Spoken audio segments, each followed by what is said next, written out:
ಈ ಥರ ಮಾಡಿಕೊಂಡ್ರೆ ತುಂಬ ಟೇಸ್ಟಿಯಾಗಿರ್ತೈತಿ. ನನಗಂತೂ ಭಾರಿ ಇಷ್ಟ. ನಮ್ಮ ಮನೆಯಲ್ಲಿ ಕೂಡ ಎಲ್ಲರೂ ಇಷ್ಟಪಡ್ತಾರೆ. ಬದನೆಕಾಯಿ ಚಟ್ನಿಗೆ ಬೇಕಾಗಿರುವ ಪದಾರ್ಥಗಳು: ಒಂದು ಬದನೆಕಾಯಿ ತೊಗೊಂಡಿದ್ದೀನಿ, ಈ ಥರ ದಪ್ಪಂದು ಬದನೆಕಾಯಿ ತೊಗೊಂಡಿದ್ದೀನಿ.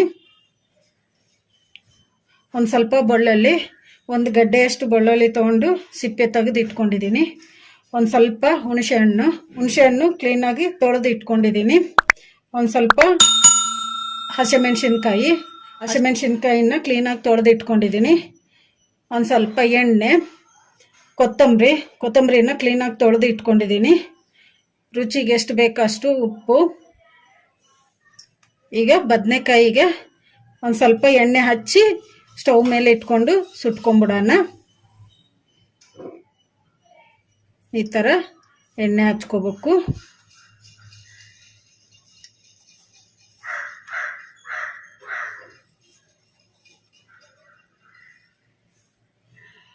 ಈಗ ಇದನ್ನ ಸ್ಟವ್ ಮೇಲೆ ಇಟ್ಕೊಂಡು ಸುಟ್ಕೊಂಡ್ಬಿಡೋಣ. ಈಗ ಸ್ಟವ್ ಆನ್ ಮಾಡ್ಕೊಂಡ್ಬಿಡೋಣ.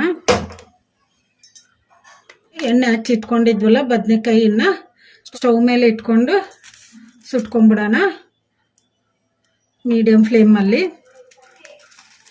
ಬದನೆಕಾಯಿನ ಈ ಥರ ತುಂಬಿಡ್ಕೊಂಡು ಟರ್ನ್ ಮಾಡ್ಕೊತ ಸುಟ್ಕೋಬೇಕು.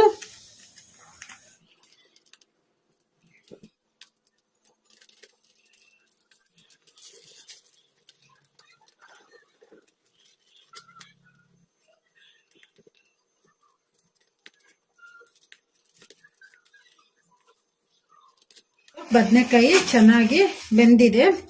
ಈಗ ಇದನ್ನು ಸ್ಟವ್ ಆಫ್ ಮಾಡಿಕೊಂಡು ಒಂದು ಪ್ಲೇಟಿಗೆ ತಕ್ಕೊಂಬಿಡೋಣ.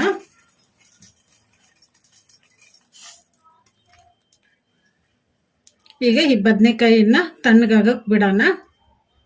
ನಾನು ಸ್ಟವ್ ಆನ್ ಮಾಡ್ಕೊಂಡು ಸ್ಟವ್ ಮೇಲೆ ಒಂದು ಕಡಾಯಿ ಇಟ್ಕೊಂಡಿದ್ದೀನಿ.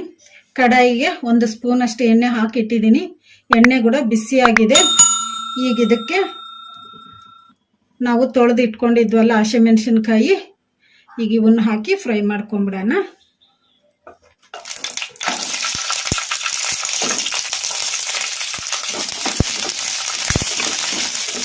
ಮೀಡಿಯಂ ಫ್ಲೇಮಲ್ಲಿ ಹಸಿಮೆಣಸಿನ್ಕಾಯಿನ ಫ್ರೈ ಮಾಡ್ಕೋಬೇಕು. ಈ ಥರ ಕಲಿಸ್ಕೊಂತ. ನಿಮಗೆ ಖಾರ ಜಾಸ್ತಿ ಬೇಕಂದ್ರೆ ಇನ್ನೂ ಸ್ವಲ್ಪ ಹಸಿಮೆಣಸಿನ್ಕಾಯಿ ಹಾಕ್ಕೋಬೋದು.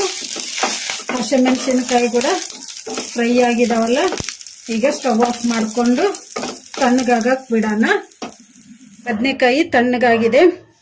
ಈಗ ಈ ಬದನೆಕಾಯಿ ಮೇಲೆ ಇರೋ ಸಿಪ್ಪೆ ತಕ್ಕೊಂಬಿಡೋಣ.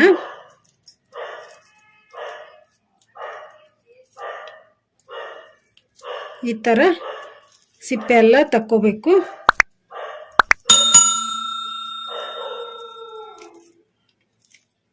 ಕ್ಲೀನಾಗಿ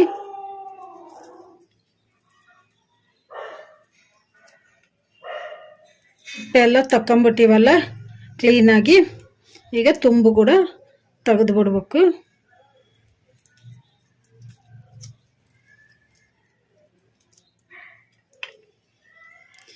ಈಗ ಇದನ್ನು ಇನ್ನೊಂದು ಪ್ಲೇಟಲ್ಲಿ ಇಟ್ಕೊಂಡು ಹುಳ ಇದಾವೇನೋ ನೋಡ್ಕೊಂಬಿಡೋಣ.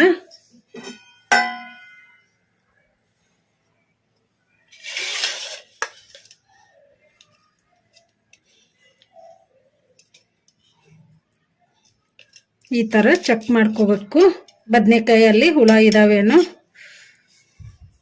ಹೊರಗೆ ತಣ್ಣಗಾಗಿದೆ, ಒಳಗೆ ಬಿಸಿ ಇದೆ ಫ್ರೆಂಡ್ಸ್. ಇಲ್ಲಿ ಬದನೆಕಾಯಿ ಈಗ ನೋಡ್ಕೊಂಡಿವಲ್ಲ, ಏನು ಹುಳ ಇಲ್ಲ. ಈಗ ಇದನ್ನು ಹಸಿಮೆಣಸಿನ್ಕಾಯಿ ಕೂಡ ತಣ್ಣಗಾಗಿದ್ದಾವೆ. ಎಲ್ಲ ಸೇರಿಸ್ಕೊಂಡು ಬದನೆಕಾಯಿ, ಹಸಿಮೆಣಸಿನ್ಕಾಯಿ, ಉಪ್ಪು ಎಲ್ಲ ಸೇರಿಸ್ಕೊಂಡು ಒರಳಲ್ಲೇ ಹಾಕಿ ರುಬ್ಕೊಂಬಿಡೋಣ. ನೀವು ಬೇಕಂದರೆ ಮಿಕ್ಸಿಯಲ್ಲಿ ಕೂಡ ಹಾಕ್ಕೋಬೋದು. ನಾನು ಒರಳಲ್ಲಿ ಹಾಕಿ ರುಬ್ತಿದ್ದೀನಿ. ಚೆನ್ನಾಗಿ ಟೇಸ್ಟಿಯಾಗಿರ್ತೈತಿ ಒರಳಿನಲ್ಲಿ ಮಾಡಿಕೊಂಡ್ರೆ. ನಾನು ಒರಳನ್ನು ಕ್ಲೀನಾಗಿ ತೊಳೆದು ಇಟ್ಕೊಂಡಿದ್ದೀನಿ. ಈಗ ಇದಕ್ಕೆ ಹಸಿಮೆಣಸಿನ್ಕಾಯಿ ಹಾಕ್ಕೊಂಬಿಡೋಣ.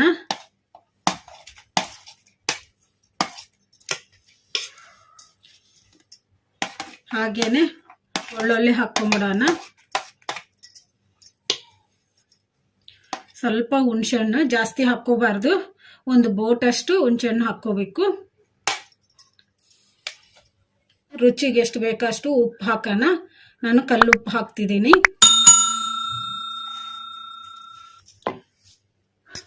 ಕುಟ್ಕೊಂಬಿಡೋಣ ಚೆನ್ನಾಗಿ. ಈ ಥರ ಒರಳಲ್ಲಿ ಮಾಡಿಕೊಂಡ್ರೆ ತುಂಬ ಟೇಸ್ಟಿಯಾಗಿರ್ತೈತಿ. ಆವಾಗಿನ ಕಾಲದಲ್ಲಿ ನಮ್ಮಮ್ಮವರು, ನಮ್ಮ ಅಜ್ಜಿಯವರು ಇದೇ ಥರ ಒರಳಿನಲ್ಲಿ ಹಾಕಿ ಕುಟ್ಟಿ ಚಟ್ನಿ ಮಾಡಿಕೊಡ್ತಿದ್ರು. ತುಂಬ ಟೇಸ್ಟಿಯಾಗಿರ್ತಿತ್ತು.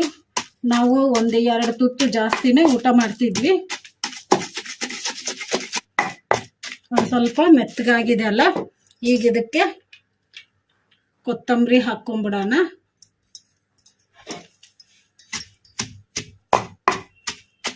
ಜಾಸ್ತಿ ಟೈಮು ಹಿಡಿಯಲ್ಲ,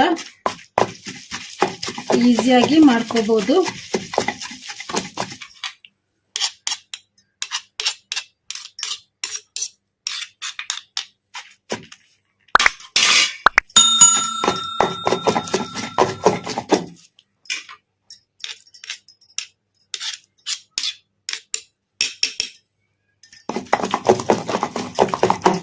ಈಗ ಒಂದು ಸ್ವಲ್ಪ ಮೆತ್ತಗಾಗಿದೆ ಅಲ್ಲ, ಈಗ ಇದಕ್ಕೆ ಬದನೆಕಾಯಿ ಸೇರಿಸ್ಕೊಂಬಿಡೋಣ. ಜಾಸ್ತಿ ಮೆತ್ತಗೂ ರುಬ್ಕೋಬಾರ್ದು, ತರಿಯಾಗಿ ರುಬ್ಕೋಬೇಕು. ಈಗ ಬದನೆಕಾಯಿಯನ್ನು ಆ್ಯಡ್ ಮಾಡೋಣ.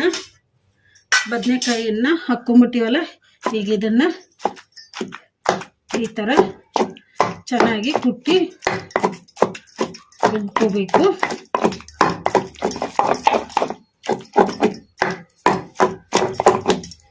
ಈ ಥರ ಮಾಡಿಕೊಂಡ್ರೆ ತುಂಬ ಟೇಸ್ಟಿಯಾಗಿರ್ತೈತಿ. ನನಗಂತೂ ಭಾರಿ ಇಷ್ಟ, ನಮ್ಮ ಮನೆಯಲ್ಲಿ ಕೂಡ ಎಲ್ಲರೂ ಇಷ್ಟಪಡ್ತಾರೆ. ಈಗ ಚಟ್ನಿ ರೆಡಿಯಾಗಿದೆ. ಜಾಸ್ತಿ ಮೆತ್ತಗೂ ರುಬ್ಕೋಬಾರ್ದು, ಈ ಥರ ತರಿಯಾಗೇ ರುಬ್ಕೋಬೇಕು. ಈ ಥರ ತರಿಯಾಗಿದ್ರೇ ತುಂಬ ಟೇಸ್ಟಿಯಾಗಿರ್ತೈತಿ. ಈಗ ಇದನ್ನು ಒಂದು ಪಾತ್ರೆಗೆ ತಕ್ಕೊಂಬಿಡೋಣ.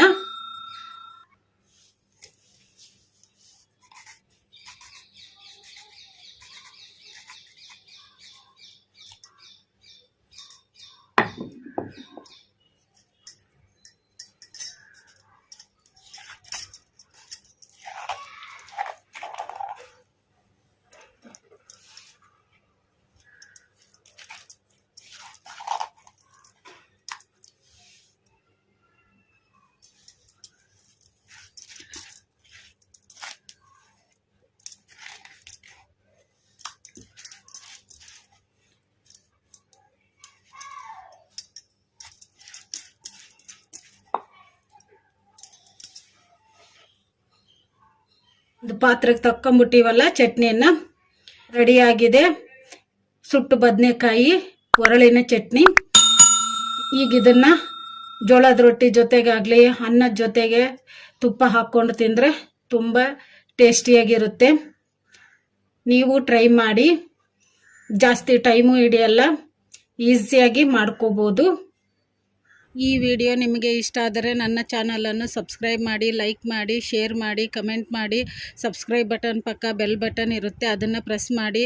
ನಾನು ಯಾವುದೇ ಒಂದು ಹೊಸ ವಿಡಿಯೋ ಮಾಡಿದರೂ ನಿಮಗೆ ನೋಟಿಫಿಕೇಷನ್ ಬರುತ್ತೆ. Thank you for watching.